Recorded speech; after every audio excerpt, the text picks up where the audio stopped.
Studying abroad is a big deal. It's a big decision. If you're going to a third world country, it's a life-changing decision.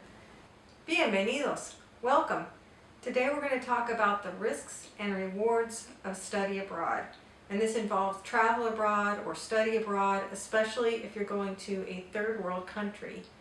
There are priceless rewards to travel abroad and study abroad.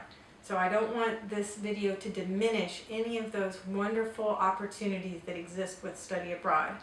What I want is for you to be informed about the risks involved, because there are risks.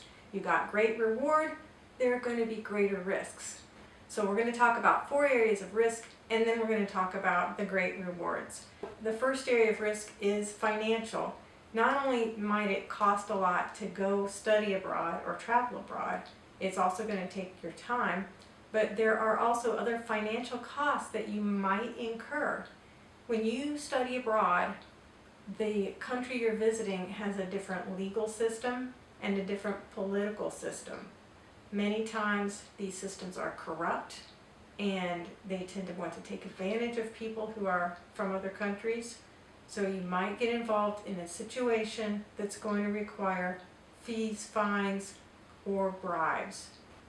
Also, you want to be aware of safety when you're studying abroad, especially if you're in a third world country.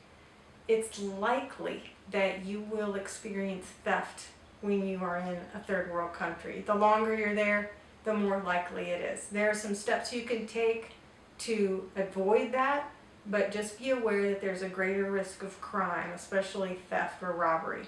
Also, there's a possibility that you could get raped. Unfortunately, that exists. There could also be terrorism or political unrest in the area that you're going to. You might be the target of racism. Also, you want to be aware of your personal health, because when you go abroad, you're probably going to come across new diseases and new illnesses that your immune system hasn't been exposed to. So for sure, check into immunizations that you need to get or anything you need to do preventative before you leave. And then once you're abroad, just be prepared that you might contract some illnesses just because your immune system isn't used to the germs and things in the area you're going to. Also, you might catch something that's not very pleasant and that's permanent. You might come down with some tropical illness that you can never get rid of. You might have an injury, and people even often have injuries and need to get medical care while they're abroad. So you might have something that's just minor, or it might develop into something more major. People sometimes, not very often, but pass away when they're abroad. And also, when you're abroad, especially if you're gone for an extended period of time, remember that in your home country, somebody that you were close to might pass away. So that could happen too. So that's just something to keep in mind when you're planning to study abroad. Also, you want to keep in mind emotional risks, because there are emotional risks to study abroad. Probably you're going to get homesick. You could be exposed to traumatic situations that you're not used to seeing. You could be exposed to a situation that would be considered normal in that country, but that's unacceptable in your home country because of ethical differences. And you might be exposed to abuse. You might be subject to abuse, or you might witness some abuse. The big thing to do before you go is to make sure you know how to get medical care when you're abroad, because it's likely, if you're gone for an extended period of time, that at some point you're going to need medical care. So make sure you have a plan and you know how you're going to get medical care when you're abroad. There are some things that you need to know before you go. One of those things is you got to know that you can never go home again. If you're gone for a long period of time, the home you left will never be the same. You will be a different person when you return. So you're going to see the world from a different perspective, from a different set of eyes. So the home you left will never appear the same to you. It'll never feel the same. And while you're gone, life is going to move on at the place you left behind. So people are going to move on and places will change. So when you leave, you'll never be able to go back home again to the exact time and place that things were in when you left. So just be prepared for that. Be aware of the motives of the organization sponsoring you. is it a for-profit or a not-for-profit organization? Because a for-profit organization is trying to make money. A not-for-profit organization is usually trying to help people.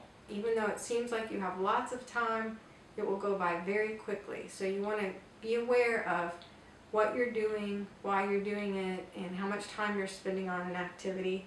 You want to be aware of who you're with and how you're doing.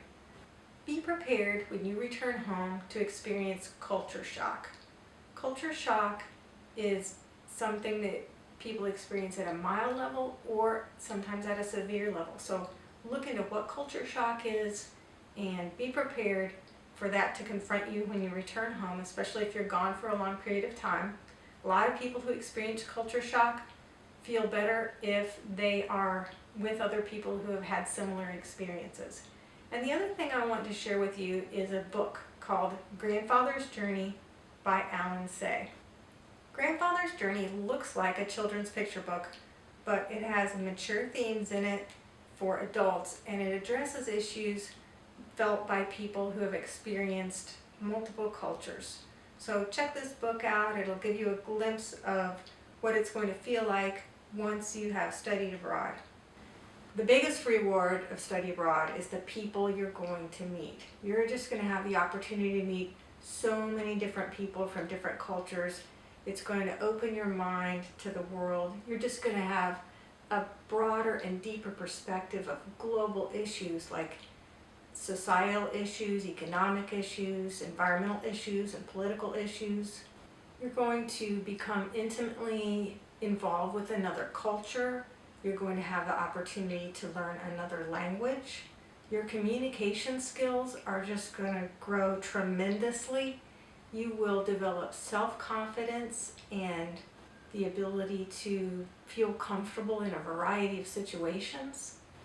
You'll have great adventures and the chance to explore. So if you'd like to live on the edge, this will give you the opportunity to do that, because you're going to touch things touched by ancient people. You're going to see things that were seen by the same people of that area thousands of years ago. You're going to walk on the same steps, the same paths. It's just going to be amazing how you can span time and space and then bring that back with you. And while you're there, you're going to experience respect that other people will give you for coming to their country, and you're going to give respect to those people. And then when you come home, you're going to experience similar respect. You're going to get respect from people for the experience you've had, and then you'll have a greater respect for other people from other cultures and even the people in your own culture. So there's just so much opportunity. We can't talk about it all in this video, but these are a few of the things that you will gain by a study abroad experience. I think one of the greatest things you're going to gain, though, is this is going to touch your soul. This is something that's going to touch you at a very deep level, and it's going to enable you to change the world. So if you are a person who wants to make a difference, this is going to give you that chance to make a difference.